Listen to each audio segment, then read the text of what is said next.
Bueno, en lo que respecta al tema de los antecedentes históricos, hay dos derechos que han influido significativamente en nuestra materia. Uno de ellos ha sido el derecho romano y el otro el derecho canónico. En lo que respecta al derecho romano, todo lo que es la parte estructural de la materia prácticamente no ha sufrido grandes modificaciones. Cómo nacen las obligaciones, cómo se clasifican, cómo se extinguen, prácticamente viene de lo que es el derecho romano. En lo que sí ha sufrido modificaciones en lo que tiene que ver con el contenido, con la parte sustancial de la materia. Y la mayoría de los autores citan tres aspectos: lo que es la situación personal del deudor, el vínculo obligatorio y lo que tiene que ver con el espíritu de la materia. En lo que hace la situación personal, algo que ya le dije con anterioridad, en el derecho romano, cuando el deudor asumía una obligación, lo que comprometía era su persona. Hoy, actualmente, cuando el deudor asume una obligación, lo que compromete es su patrimonio.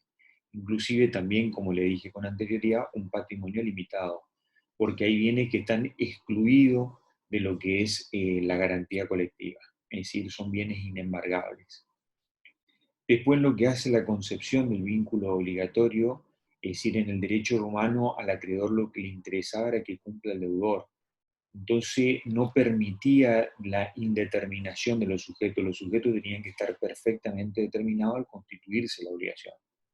Diferencia lo que ocurre hoy en la actualidad, el acreedor lo que quiere es que le paguen la deuda, no le interesa si le paga el deudor o le paga un tercero, quiere que le paguen.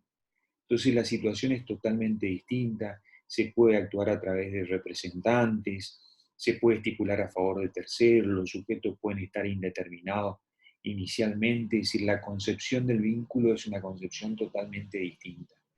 Y en lo que hace al espíritu de la materia, en el derecho romano eran extremadamente formalistas.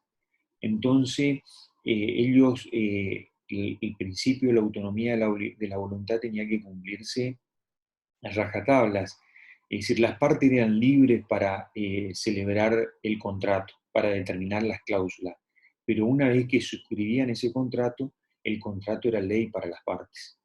Pero ¿qué es lo que pasaba? No había una situación de equiparación jurídica porque teníamos una persona que era muy fuerte dentro de la relación jurídica, como era el romano, y otra persona muy débil, como era el extranjero o peregrino. Y muchas veces el fuerte se aprovechaba del débil.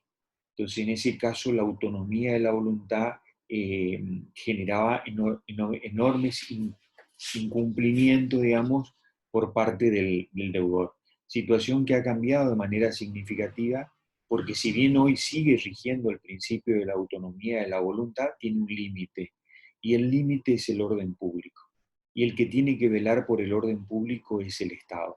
El Estado es el que tiene que garantizar, digamos, el derecho de toda la comunidad, de toda la sociedad, por sobre lo que son los intereses individuales.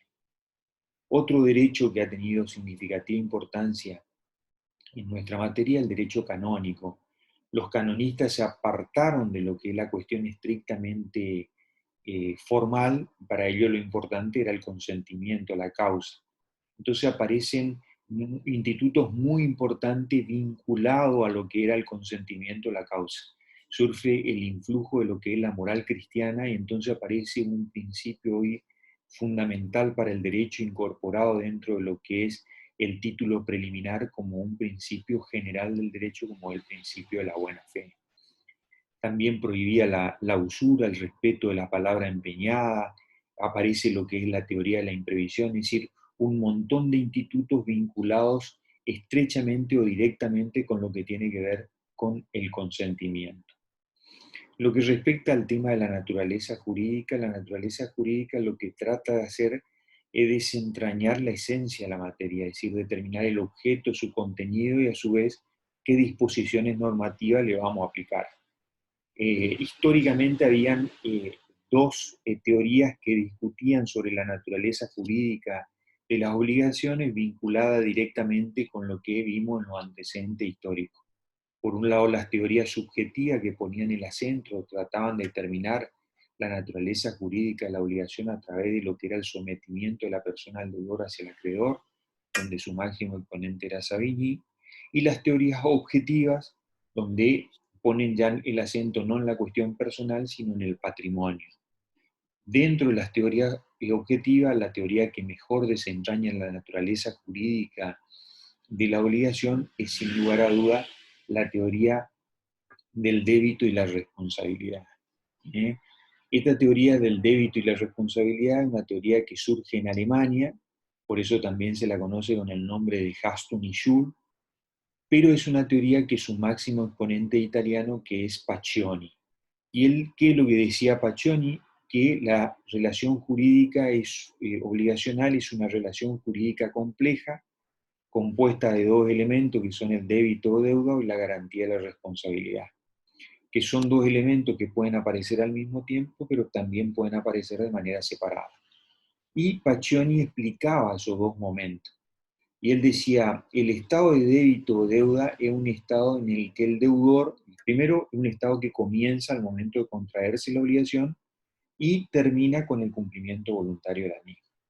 Es un estado en el que el deudor se encuentra bajo un estado de presión psicológica, él decía, gravitado por dos cuestiones. Primero, por el ordenamiento jurídico, por la ley que le manda a cumplir, y lo otro por una presión psicológica, que le dice al deudor, tenés que cumplir la obligación, tenés que cumplir la obligación para que no te ejecuten los bienes.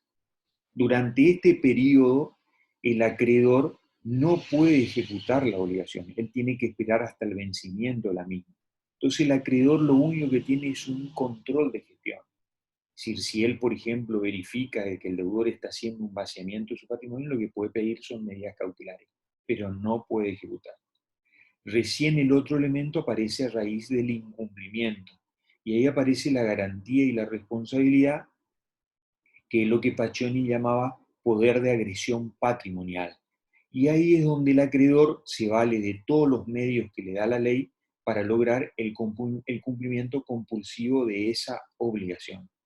Esta teoría prácticamente, el débito y la responsabilidad, el concepto que da Pizarro y Vallespino, es un resumen de lo que es esta teoría. La teoría que mejor desentraña la naturaleza jurídica de la obligación.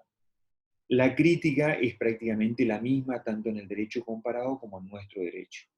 En el derecho comparado, el que le hace la crítica es un autor italiano como es Giorgiani, y lo que dice que estos dos elementos, el débito y deuda y la garantía de la responsabilidad, son dos elementos que no aparecen en épocas distintas, ni de manera separada, sino que aparecen al mismo tiempo, es decir, formando, como él dice, una unidad orgánica. Cuando una persona contrae deuda, contrae responsabilidad. Lo mismo dice Pizarro o Eres, dicen que son el anverso y el reverso de una misma operación. Se debe, por eso se es responsable. Y se es responsable porque algo previamente se debe. Esa es la crítica que le hace la doctrina a esta teoría, que es la teoría que mejor desentraña la naturaleza.